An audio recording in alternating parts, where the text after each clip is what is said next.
Wala. Sa barangay hall. May kuya. Ha? Sa barangay hall ka lang. Ayaw, di ba? Bayad lang.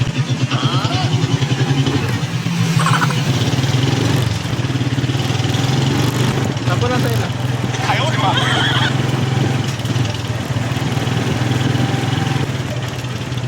Dito ka lang lang.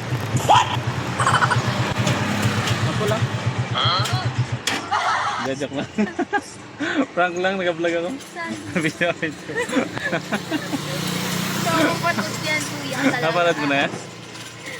Okay lang i-upload? Okay lang. Ah, sige. Pero baka pangit ako dyan ah. Ang ganda mo na yan, pangit pa ba yan? Marami na ang views yan, maganda yun ang prank eh. Hindi totoo yan. Bola lang yan. Okay, prank ko nga maganda eh. Teka ma'am, ganun bayad. Oh, ganun bayad, ganun bayad. Sige na. Tama. Sige.